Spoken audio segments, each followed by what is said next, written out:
Olá pessoal, tudo bem? Para quem não me conhece, meu nome é João Batista Optis Neto, eu sou médico, advogado e o tema que eu vou tratar hoje é sobre a questão da Covid-19 e o acidente de trabalho. Então vamos lá.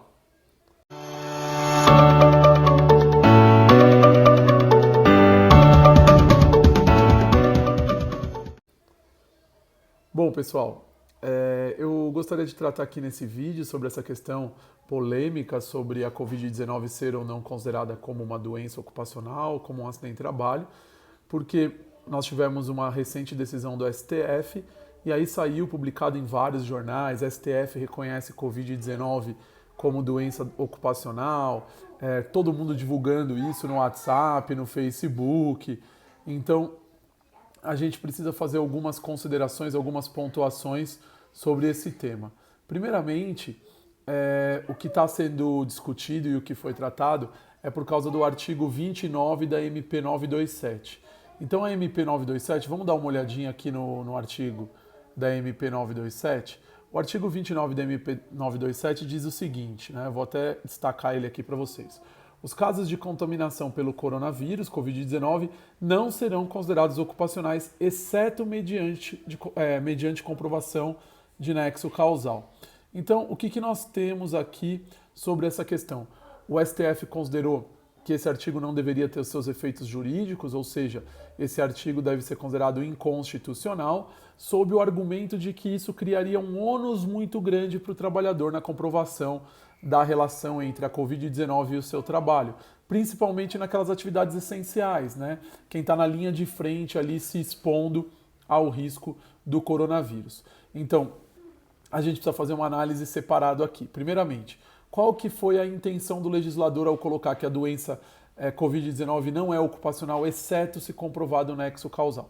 A intenção do legislador é não banalizar a relação causal entre doença Covid-19 e o trabalho. Por quê? Porque nós estamos tratando de uma pandemia, uma doença prevalente em todos os locais. Porque não há como eu definir, e isso é verdade, eu não tenho como saber efetivamente, a partir do momento que ela se tornou com transmissão comunitária, aonde a pessoa adquiriu essa doença. Se ela adquiriu essa doença no ambiente de trabalho, se ela adquiriu essa doença num supermercado que ela foi fazer uma compra, numa padaria que ela foi comprar um pão, se ela adquiriu essa doença no elevador da casa dela. Não tem como eu saber, porque é uma doença altamente prevalente, tá certo?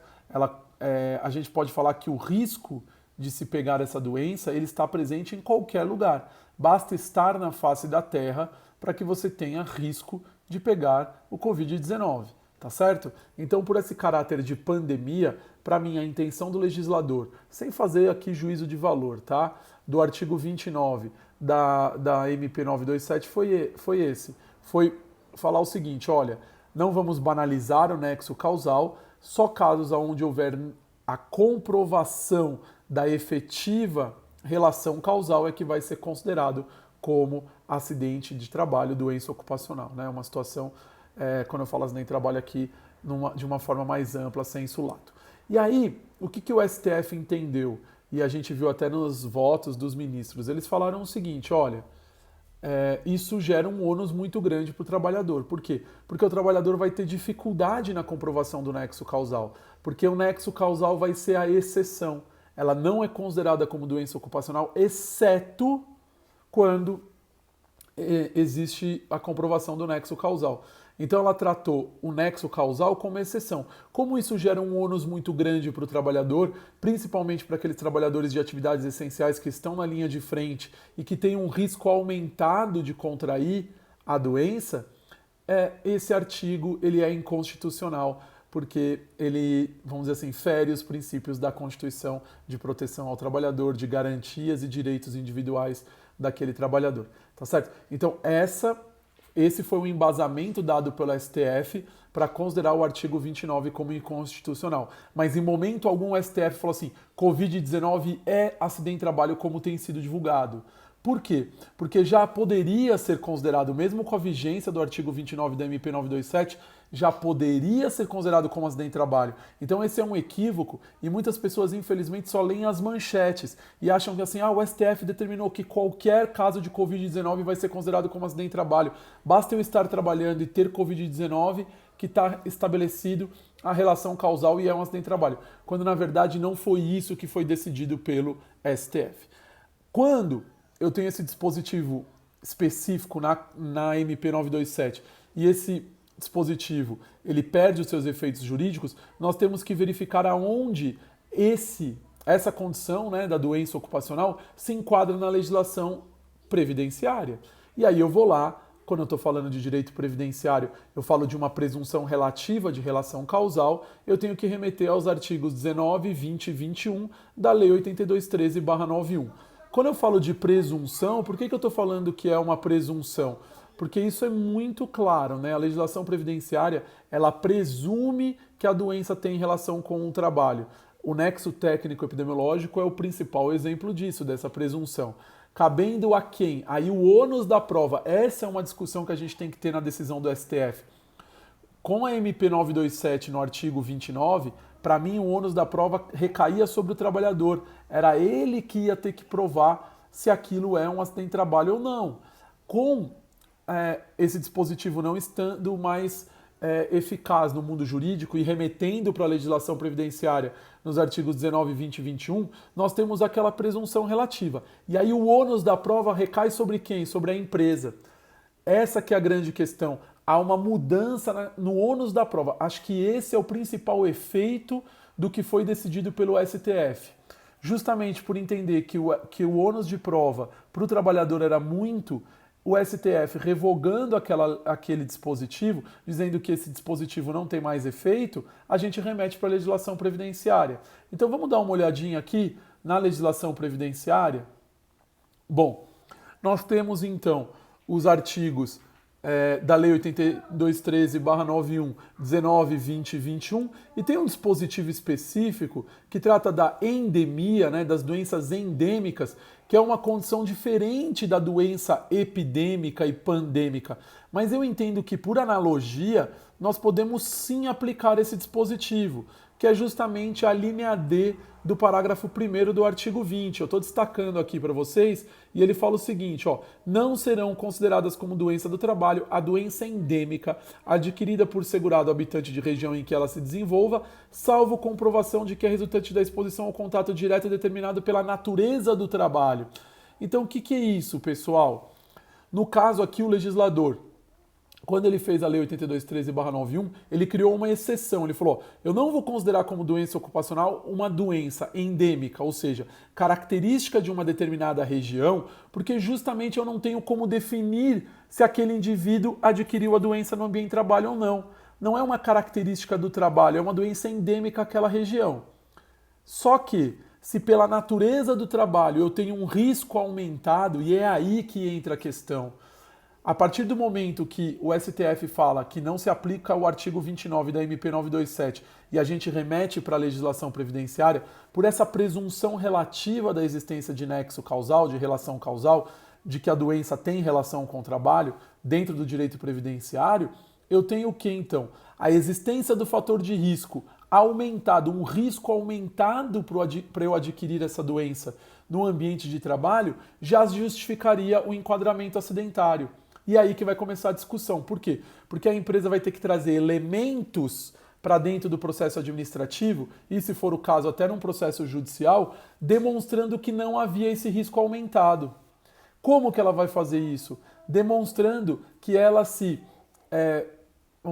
adotou, né, que ela se acautelou, que ela fez todas as medidas recomendadas para a proteção do trabalhador. Então eu tenho que mostrar como empresa que ele não tinha um risco aumentado no ambiente de trabalho de adquirir essa doença e que essa doença, por ser uma doença pandêmica, ser uma doença prevalente, uma doença que pode ter adquirido em qualquer ambiente, ele não teve a doença em razão do trabalho, tá certo? Então, o que eu entendo? Com a presunção relativa, então aqui a questão é de presunção e de ônus de prova. Eu acho que é muito mais a questão de ônus da prova do que meramente falar o STF reconhece a Covid-19 como acidente de trabalho.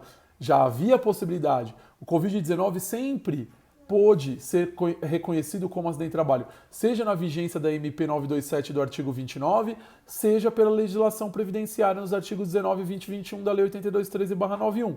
O que acontece aqui é o seguinte: no caso da MP 927, eu tenho que provar um nexo causal. A intenção do legislador é o ônus da prova é do trabalhador e ele tem que provar que tem a relação causal. Quando eu falo de relação causal, não basta eu provar a existência do fator de risco. Eu tenho que provar a relação causal efetiva. A existência do fator de risco é só o primeiro passo. Qualquer metodologia de estabelecimento de nexo causal, a gente fala isso. Primeiro passo é identificar o fator de risco e depois eu tenho que ver outras características. Como o STF entendeu que isso é um ônus muito grande para o trabalhador, ele falou, não vai ser assim. A gente remete, então, para a legislação previdenciária. Na legislação previdenciária eu tenho uma presunção relativa. Portanto, se eu estou num lugar, se eu estou num ambiente onde há uma exposição a um fator de risco aumentado, porque risco ordinário de adquirir Covid, nós temos, basta estar na Terra para ter risco ordinário de adquirir Covid-19. O que nós estamos tratando aqui são de trabalhadores que têm um risco acentuado, um risco aumentado em razão do trabalho. Existe uma presunção relativa de que a doença tem relação com o trabalho. E aí inverte-se o ônus da prova. O caso anterior, na MP 927, o ônus da prova era do trabalhador, agora, no meu entendimento, o ônus da prova recai sobre a empresa. Portanto, se a empresa tiver um benefício acidentário por Covid-19, cabe a ela demonstrar que não havia risco aumentado nas suas atividades, que esse indivíduo pode ter adquirido a doença no ambiente da casa dele, no mercado, numa padaria, onde quer que seja. Para isso, o que as empresas têm que fazer? Se documentar das medidas que elas estão adotando em razão da pandemia de Covid-19. E isso fica muito claro, aí a gente pode utilizar por analogia aquilo que eu falei, endemia é uma coisa, pandemia é outra, a gente sabe esses conceitos epidemiológicos, mas eu entendo que a linha D do parágrafo 1º do artigo 20 pode sim ser utilizado por analogia no caso da Covid-19. É uma doença que ela é prevalente numa determinada população, então eu não tenho como definir onde a doença foi adquirida. Contudo, se a natureza do trabalho expor o trabalhador a um risco acentuado, um risco aumentado, pode haver a presunção relativa de que a doença é decorrente do trabalho, cabendo o ônus à empresa de provar que aquilo não aconteceu nas suas dependências. Portanto, nunca antes nós tivemos uma situação tão importante das empresas fazerem gestão de afastado, acompanharem os benefícios concedidos pelo INSS e que, se for o caso, fazerem recursos administrativos pedindo a não caracterização de acidente de trabalho, se ela tiver tomado as medidas dentro dela para que não houvesse a transmissão dentro da empresa. Quais medidas são essas? Essas todo mundo já sabe, né? Distanciamento social, questão de refeitório, não ficar fila no refeitório, questão do banheiro, vestiário, disponibilizar álcool gel, higienizar os ambientes de trabalho, afastamento dos postos de trabalho, turnos diferentes, entradas de turno diferente para as pessoas não se acumularem na porta da empresa, uso de máscara, disponibilidade de álcool gel e lavagem das mãos, treinamento sobre o uso desses EPIs, ou seja, todas aquelas medidas que a gente já está careca de saber para o combate à Covid-19. As empresas têm que se documentar, porque estes elementos serão as suas armas para, caso o INSS considere a Covid-19 como acidente de trabalho, ele possa justamente fazer a contestação dessa caracterização. Se a empresa não tiver nada, não fizer nada, pode sim ser caracterizado que, pela omissão da empresa na proteção dos seus trabalhadores, existe um risco acentuado naquele ambiente de trabalho de adquirir Covid,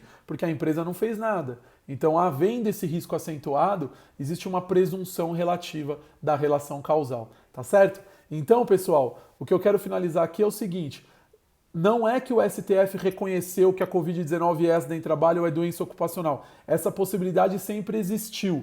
O que nós temos agora é um abrandamento, no meu entendimento.